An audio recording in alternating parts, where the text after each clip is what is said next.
We just had back-to-back breaking news for the San Francisco 49ers, one with a player leaving and with the 49ers signing their first player of the legal tampering period. As you can see on the screen, Talanoa Hufanga has officially signed with the Denver Broncos. He actually signs for a very lucrative deal. He signs for 3 years, contract worth up to $45 million with $20 million guaranteed. And so they also signed a tight end, Luke Farrell. But we'll get to Luke Farrell in a second, and I'll tell you my thoughts on him. In regards to Talanoa, it's a tough situation, right? Because I think the fan base has varying opinions of Talanoa Hufanga, and I've been pretty adamant about how I feel about Talanoa. I think he's a phenomenal safety. I think he was a great player for the 49ers, drafted in the 5th round. And it's just how it goes. It didn't seem like the 49ers were really ever in the conversation for keeping him. I had heard this back at the Super Bowl that was pretty much official, that the 49ers weren't going to be in on him. And that's actually when I told you guys to be on the lookout for the Denver Broncos from a very well-placed source. And sure enough, he signs a big deal with the Denver Broncos. I'm going to miss Talanoa, man. I thought Talanoa was a phenomenal player, phenomenal locker room guy.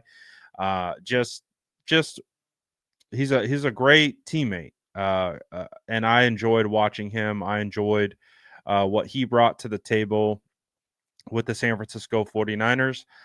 It is unfortunate that this is just kind of where we're at, and we see that the 49ers have to move on, and we'll see. We are expecting Charvarius Ward to move on. Another player in question is Dre Greenlaw. But again, the 49ers are stacking comp picks like crazy. This is another comp pick.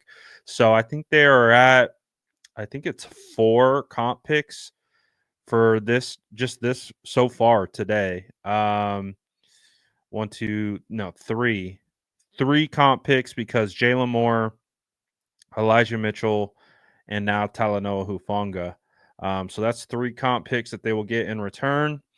We'll see. Talanoa Hufanga could be a 3rd-round comp pick, which, again, if you try to think about it on return on investment, they let him walk in free agency, but they drafted him for a 5th-round pick, and they get a 3rd-round pick back. That's actually a return on investment. That's actually a win in that regard. Same thing with Jalen Moore, 5th-round draft pick.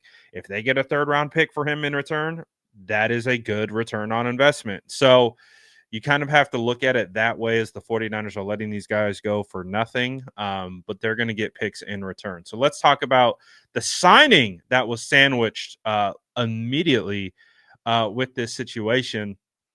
You have the 49ers spend a decent amount on the Jaguars' 3rd-string tight end last year. Now, the hope is that he's coming in to be tight end 2.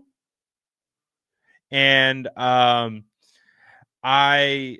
pretty interested in his potential. I've seen one clip. I haven't really been able to do, like a big old deep dive on him yet, but I'm going to show you this one clip. And I think just this one clip will really be able to showcase why I believe the San Francisco 49ers just signed him. So let's get a mini film breakdown. And of course, I will hop into the tape when I have the opportunity to, and we'll do film breakdowns on all of the prospects that get signed.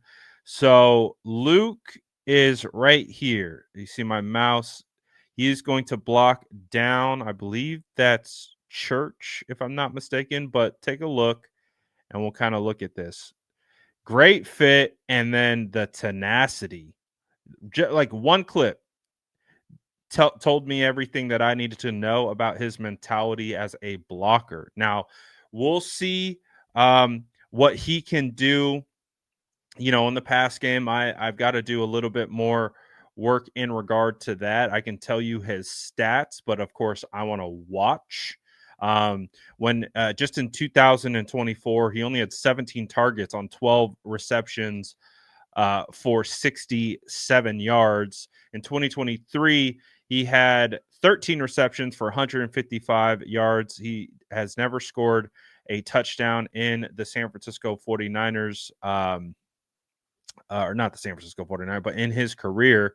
So to sign a 3-year, $20 million contract might cause people a little bit of pause, but I want to make it clear that the 49ers lost Charlie Warner last year. And I said, "Ooh, this is a big loss." People pushed back at me and said, "What are you smoking? Like, it's Charlie Warner. He had 11 receptions over 4 years." We weren't worried about his receptions. George Kittle takes care of that. What they missed is his blocking. They missed those two tight end sets with him pulling across the formation, being able to, win on the edge. And they have not had that since Warner left. So this is a Warner replacement, and I can already tell that is his bread and butter. He is a blocking tight end. He is a former 5th-round draft pick in 2021 by the Jags, so he's been with the same team the whole time. He is out of Ohio State. He's 6'5", 250 pounds. He's only 27 years old, so he's kind of right now in that prime. And this could absolutely be a great signing. Like, again, I wouldn't expect him to be a producer in the pass game. He is going to be a producer in the run game. This is definitely someone that I can already tell could absolutely be a missing piece that the 49ers were looking for. Now, it was a little pricey, but I think what the 49ers are telling you right now is they let Warner go in free agency. They tried to sign Brock Wright. That the Lions end up matching his offer sheet, and they kind of were left hanging out in tight end purgatory behind George Kittle. So they went into the season with Sauber and Braden Willis. Those guys are decent pass catching tight ends. They're not really, I would say Sauber has the potential to be a blocker, but he's not a great blocker.